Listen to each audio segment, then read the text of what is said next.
আসসালামু আলাইকুম রহমতুল্লাহ। প্রিয় শিক্ষার্থীরা, আশা এখানে তোমরা সবাই অনেক ভালো আছো।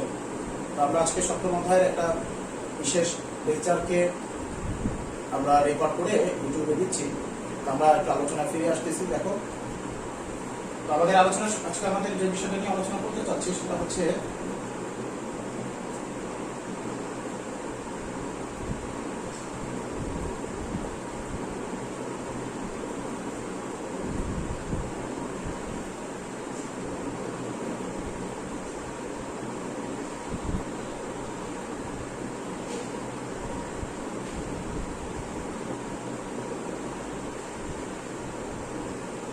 শিক্ষার্থীরা, আমাদের আজকে আলোচনার বিষয় হচ্ছে বিক্রিয়ার গতিবেগ বা হার, অর্থাৎ রেট অফ রিঅ্যাকশন।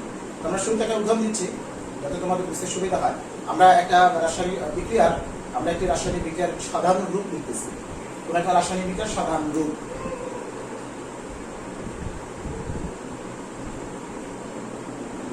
একটি বিক্রিয়ক, কি হচ্ছে উৎপাদ। রাসায়নিক বিক্রিয়ার সাধারণ রূপ, অর্থাৎ আমরা একটা সাধারণ রাসায়নিক বিক্রিয়াকে উপস্থাপন করছি কিভাবে, এ বিক্রিয়ক, এর থেকে উৎপাদ হচ্ছে পি। তার মানে এ বিক্রিয়ক থেকে উৎপাদ পি তৈরি হচ্ছে, তার মানে এটা রাসায়নিক বিক্রিয়া।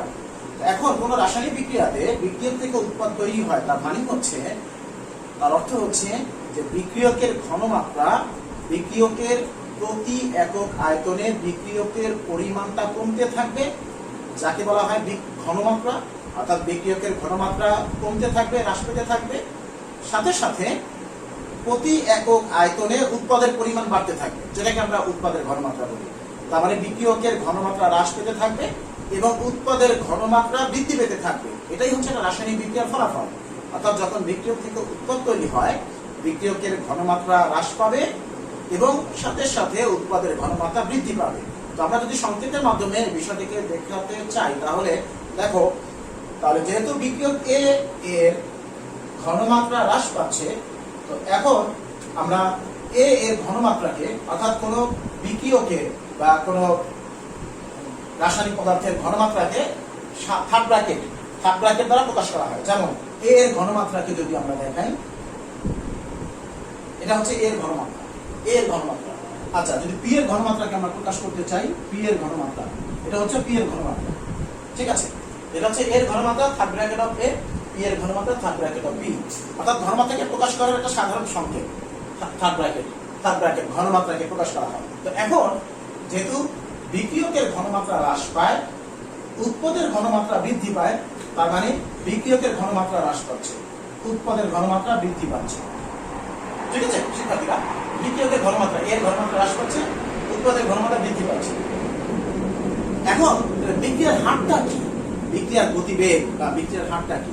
বিক্রিয়ার গতিবেগ বা হার হচ্ছে প্রতি একক সময়ে, এই যে একক সময়টা আমরা বলতেছি, এই একক সময় বলতে সেটা প্রতি একক মিনিট হতে পারে, প্রতি একক ঘন্টা হতে পারে, প্রতি একক সেকেন্ড হতে পারে। কোনো কোনো বিক্রিয়া সেকেন্ডের মধ্যে শেষ হয়ে যায়, কোনো বিক্রিয়া মিনিট সময় প্রয়োজন হয়, কোনো বিক্রিয়া সংগঠনের জন্য ঘন্টারও প্রয়োজন হয়।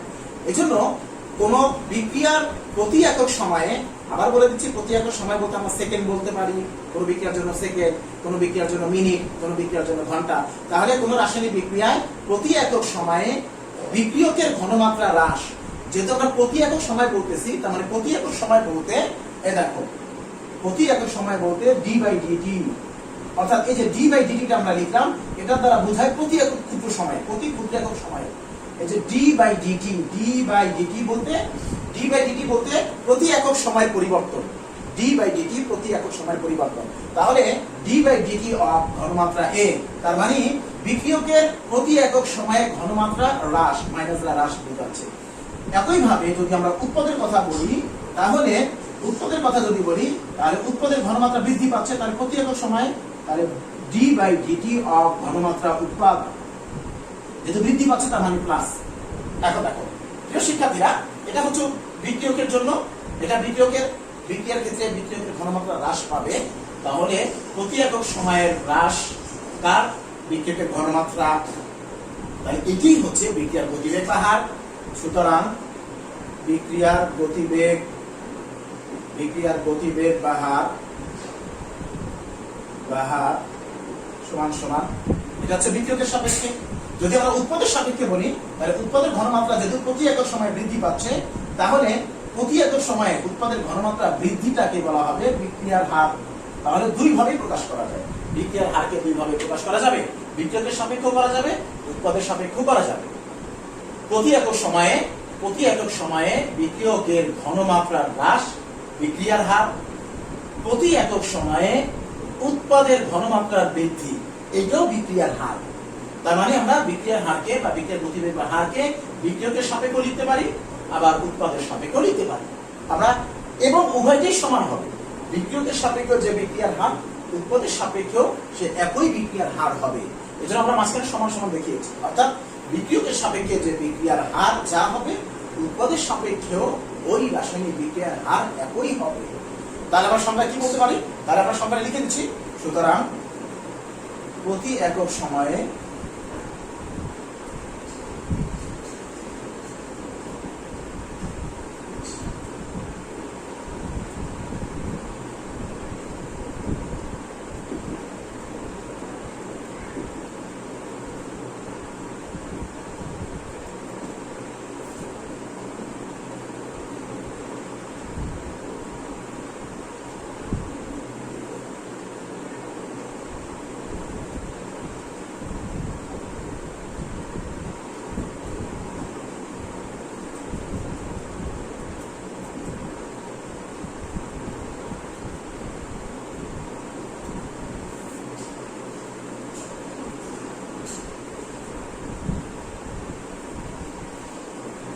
শিক্ষার্থীরা আমরা এখানে লিখে দিয়েছি। তাহলে প্রতি একক সময়ে কোন রাসায়নিক বিক্রিয়কের ঘনমাত্রা হ্রাস অথবা উৎপাদের ঘনমাত্রা বৃদ্ধিকে বিক্রিয়ার গতিবেগ বা হার বলে। এছাড়াও যদি সাধারণভাবে সংজ্ঞায়িত করতে যাও, তাহলে আমরা সাধারণভাবে এই সংজ্ঞাটাকে এভাবে বলতে পারি যে কোন রাসায়নিক বিক্রিয়ায় বিক্রিয়ক থেকে উৎপাদ তৈরির হারকে বিক্রিয়ার গতিবেগ বা হার বলে। আমরা অথবা দিয়েও লিখে দিচ্ছি, এটাকেও লিখে দিচ্ছি, অথবা প্রতি একক সময়ে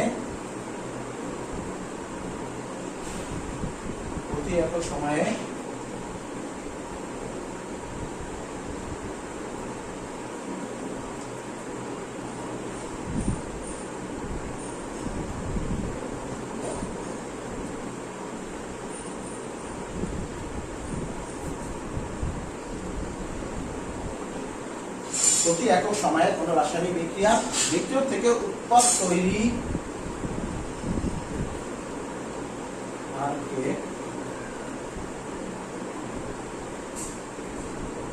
বিক্রিয়ার গতিবেগ বা হার এভাবেও সংজ্ঞা করা যায়।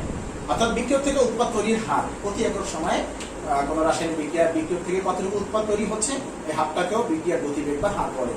আবার যদি ঘনমাত্রার সাপেক্ষে বলো, তাহলে এভাবেও সংজ্ঞায়িত করা যায়।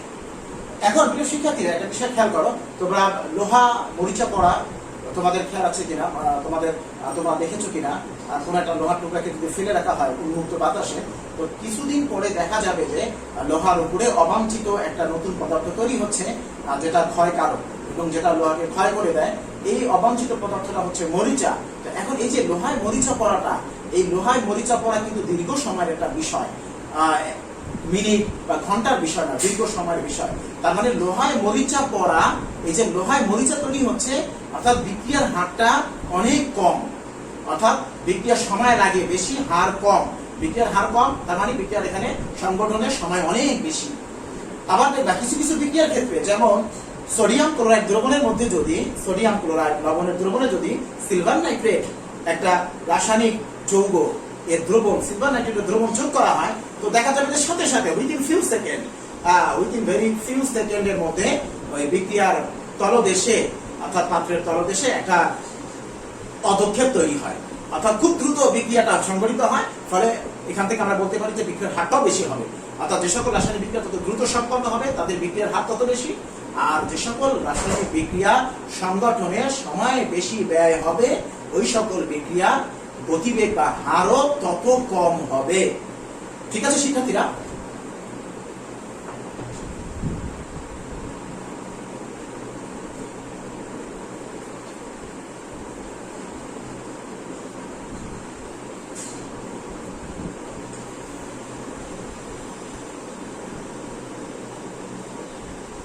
আমরা এই পর্যায়ে শিক্ষার্থীরা একটা বিষয় দেখাতে চাচ্ছি, সেটা হচ্ছে যে বিক্রিয়ার সাম্যাবস্থা।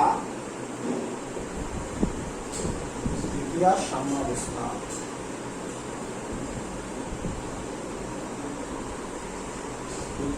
বিক্রিয়ার সাম্যাবস্থা বা রাসায়নিক সাম্যাবস্থা বা রাসায়নিক সাম্যাবস্থা। রাসায়নিক সাম্যাবস্থা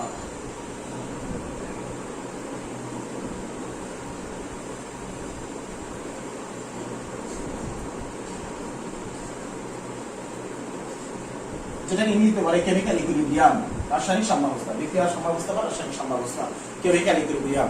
শিক্ষার্থীরা শুরুতে একটু বিষয় আমি একটু কম্পেয়ার করে দেখাচ্ছি সাধারণ বিক্রিয়া আর উভমুখী বিক্রিয়ার বিষয়টা, তারপরে আমরা রাসায়নিক বিক্রিয়ার সাম্যাবস্থায় যাচ্ছি। যখন একটা একমুখী বিক্রিয়ার কথা যদি আমরা দেখাই, একটা একমুখী বিক্রিয়া একটু খেয়াল করে দেখো। পুরো একটা একমুখী বিক্রিয়া, যেমন ধরো আমাদের সিম্পল একটা বিক্রিয়া, হাইড্রোজেনের সাথে অক্সিজেনের সংযোগে পানি উৎপন্ন হয়।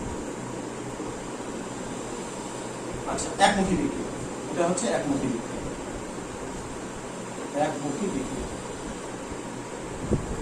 আচ্ছা,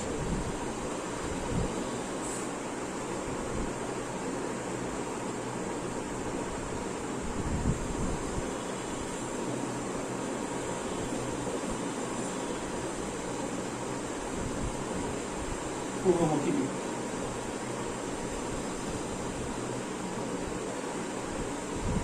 একটু দেখো, আমার এখানে দুইটা বিক্রিয়া লিখেছি। এখানে আমাদের প্রথমে একটা বিক্রিয়া দেওয়া আছে যেটা একমুখী বিক্রিয়া, অর্থাৎ এখানে প্রথম যে বিক্রিয়াটা, এখানে বিক্রিয়ক সমূহ বিক্রিয়া করে উৎপাদ তৈরি করবে। বিক্রিয়ক সমূহ বিক্রিয়া করে উৎপাদ তৈরি করবে, অর্থাৎ এই বিক্রিয়াটা শুধুমাত্র সম্মুখ দিকেই অগ্রসর হবে। অর্থাৎ বিক্রিয়ক সমূহ বিক্রিয়া করে সম্পূর্ণরূপে উৎপাদ তৈরি করবে, অর্থাৎ বিক্রিয়ক থেকে শুধুমাত্র উৎপাদ তৈরি হবে। এই জন্য বিক্রিয়াটা একমুখী বিক্রিয়া। এই একমুখী বিক্রিয়ার ক্ষেত্রে সাম্যাবস্থার কোনো সুযোগ নেই, সাম্যাবস্থা তৈরি হওয়ার কোনো সুযোগ নেই। কাজে একমুখী বিক্রিয়ার দ্বারা সাম্যাবস্থার কোনো কথাই আসবে না। এই যে নিচে আরেকটা বিক্রিয়া দেওয়া হলো, নিচে যে আরেকটা বিক্রিয়া দেওয়া হয়েছে, তো এই বিক্রিয়াতে দেখো মাঝখানে উভমুখী চিহ্ন আছে। তার মানে কি? মাঝখানে উভমুখী চিহ্ন, তার মানে কি? বিক্রিয়ক থেকে যেভাবে উৎপাদ তৈরি হয়, একইভাবে উৎপাদ থেকেও বিক্রিয়ক তৈরি হয়। যদি মাঝখানে উভমুখী চিহ্ন, বিক্রিয়াটা সামনেও যাবে আবার পিছনে ফিরে আসবে। এজন্য আমরা বলতেছি উভমুখী বিক্রিয়া। উভমুখী বিক্রিয়ার বৈশিষ্ট্য হলো বিক্রিয়ক থেকে উৎপাদ তৈরি হবে, আবার উৎপাদ থেকে বিক্রিয়ক তৈরি হবে। অর্থাৎ বিক্রিয়ক থেকে যখন উৎপাদ তৈরি হয়ে উৎপাদের একটা নির্দিষ্ট পরিমাণ, একটা সর্বোচ্চ পরিমাণে আসবে, তখন উৎপাদ আবার বিক্রিয়া করে আবার বিক্রিয়ক তৈরি করবে। এভাবে বিক্রিয়ক থেকে উৎপাদ থেকে বিক্রিয়ক। যদিও দেখে মনে হচ্ছে বিক্রিয়া স্থির হয়ে গেছে, আসলে বিক্রিয়ক থেকে উৎপাদ থেকে বিক্রিয়ক, এই ধারাবাহিকতা চলে উভমুখী বিক্রিয়াতে। বিক্রিয়ক থেকে উৎপাদ থেকে বিক্রিয়ক। যদি আমরা একটু বাস্তব উদাহরণের কথা বলি, তাহলে তোমরা দেখে থাকবে, যদি গ্রামে বা শহরের বাহিরে যাও, তো নদীতে দেখবা কখনো নদী পরিপূর্ণ কানায় কানায় ভরে যায়, তো আবার এই নদী শুকায় যায়। তার মানে আমরা যেটা বলতে চাচ্ছি সেটা হলো জোয়ার ভাটার কথা। নদী কানায় কানায় ভরে যায়, জোয়ার হয়, আবার এই পানি সাগরে চলে যায়, আবার ভাটা চলে আসে। তার মানে এই যে দেখো, নদীতে পানি আসতেছে, আবার পানি নদীর থেকে চলে যাচ্ছে। তার মানে যেটা এভাবে নদীতে যেভাবে জোয়ার ভাটা হচ্ছে, সাগর থেকে পানি আসতেছে, সম্পূর্ণ ভরে যাচ্ছে, আবার নদীর পানি সাগরে চলে যাচ্ছে, নদী শুকায় অর্ধেক হয়ে যাচ্ছে। এই যে জোয়ার ভাটা যে একটা বিষয়, একই রকম বিক্রিয়ক থেকে উৎপাদ তৈরি হয়, উৎপাদ থেকে আবার বিক্রিয়ক তৈরি হয়, এভাবে বিক্রিয়া চলতে থাকে। এই বিক্রিয়া এভাবে চলতে থাকে। তার মানে ওই উভমুখী বিক্রিয়ার দ্বারা সাম্যাবস্থার বিষয়টা আসবে। তাহলে সাম্যাবস্থাটা কি? তাহলে সাম্যাবস্থা হচ্ছে বিক্রিয়ার উভমুখী বিক্রিয়া, শুধুমাত্র উভমুখী বিক্রিয়ার দ্বারা সাম্যাবস্থার কথা আসবে। উভমুখী বিক্রিয়ার দ্বারা সাম্যাবস্থা, তো সাম্যাবস্থাটা হচ্ছে কোন উভমুখী বিক্রিয়ার যে অবস্থায় বিক্রিয়ক থেকে যেই হারে উৎপাদ তৈরি হয়, উৎপাদ থেকে যদি যে অবস্থায় উৎপাদ থেকে ওই একই হারে যদি বিক্রিয়ক তৈরি হয়, তাহলে ওই অবস্থাটাকে বলা হবে রাসায়নিক সাম্যাবস্থা। শিক্ষার্থীরা, আমি আবার একটু বলতেছি, সেটা হচ্ছে যে বিক্রিয়ক থেকে উৎপাদ তৈরি হচ্ছে। একসময় বিক্রিয়ার শুরুতে বিক্রিয়কের পরিমাণ অনেক বেশি থাকে, উৎপাদ একেবারেই কম, তো বিক্রিয়কের অনেক বেশি পরিমাণ থেকে আস্তে আস্তে আস্তে উৎপাদ তৈরি হয়, আবার উৎপাদের পরিমাণ বাড়তে থাকে। তো অনেক বেশি পরিমাণ উৎপাদ যখন, অর্থাৎ একটা নির্দিষ্ট পরিমাণ যখন উৎপাদ তৈরি হয়, তখন উৎপাদের পরিমাণও কমতে কমতে বিক্রিয়কের দিকে আসে, অর্থাৎ উৎপাদের পরিমাণও কমতে থাকে। তাহলে সাম্যাবস্থাটা তখনই হয় যখন বিক্রিয়ক থেকে উৎপাদ তৈরির হার এবং উৎপাদ থেকে বিক্রিয়ক তৈরির হারটা সমান হয়ে যায়। অর্থাৎ বিক্রিয়ার এমন একটা পর্যায়ে আসে, একটা সময় আসে যখন বিক্রিয়ক থেকে যেই হারে উৎপাদ তৈরি হয় ওই একই হারে উৎপাদ থেকেও বিক্রিয়ক তৈরি হয়। এই যে একই হারে বিক্রিয়ক থেকে উৎপাদ থেকে বিক্রিয়ক তৈরির যে অবস্থাটা, ওই অবস্থাটার নাম হলো রাসায়নিক সাম্যাবস্থা অথবা বিক্রিয়ার সাম্যাবস্থা। তারপর সংজ্ঞা লিখে দিচ্ছি, উভমুখী বিক্রিয়ার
শিক্ষার্থীরা আমরা লিখে দিয়েছি, দেখো উভমুখী বিক্রিয়ার যে অবস্থায় সম্মুখ বিক্রিয়ার হার, অর্থাৎ বিক্রিয়ক থেকে উৎপাদ তৈরি হওয়া এটা হলো সম্মুখ বিক্রিয়া, আর উৎপাদ থেকে বিক্রিয়ক তৈরি হওয়া এটা হচ্ছে পশ্চাৎ বিক্রিয়া। মানে বিক্রিয়ার যে অবস্থায় সম্মুখ বিক্রিয়া এবং পশ্চাৎ বিক্রিয়ার হার সমান থাকবে সেটাই হচ্ছে রাসায়নিক সাম্যাবস্থা।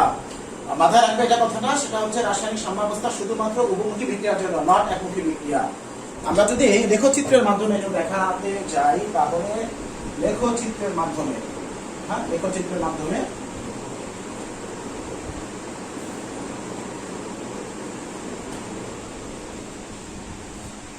মাধ্যমে যদি দেখায় তাহলে দেখো, আচ্ছা লেখচিত্র বা দ্যাট ইজ গ্রাফ, এটা হচ্ছে সময়, এক্স অক্ষ বরাবর সময়, আচ্ছা ওয়াই অক্ষ বরাবর হচ্ছে বিক্রিয়ার হার,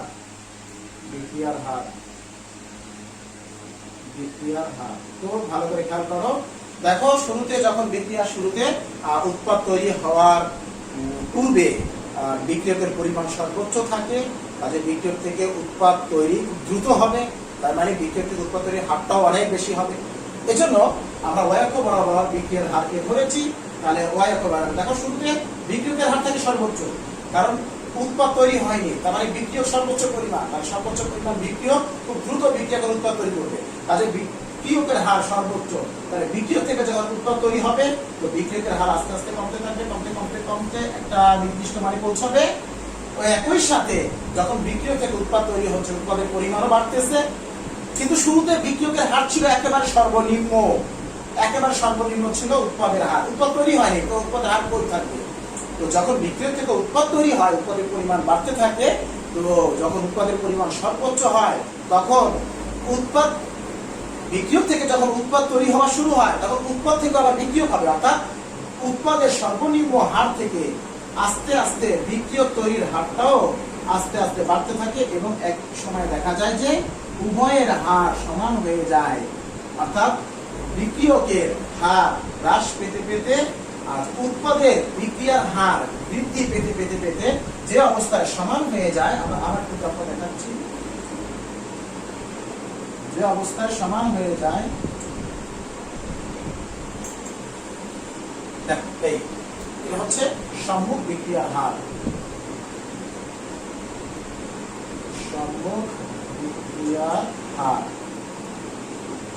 হ্রাস পাচ্ছে। এটা হচ্ছে পশ্চাৎ বিক্রিয়ার হার,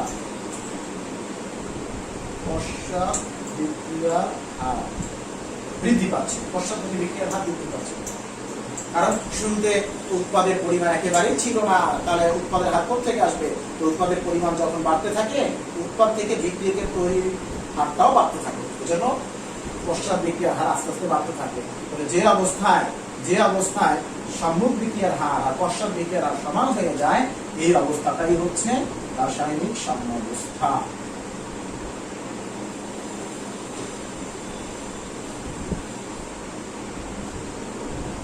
অর্থাৎ যে অবস্থায় সম্মুখ বিক্রিয়ার হার এবং পশ্চাৎ বিক্রিয়ার হার সমান হয়ে যাবে সেই অবস্থাটাই হচ্ছে রাসায়নিক সাম্যাবস্থা।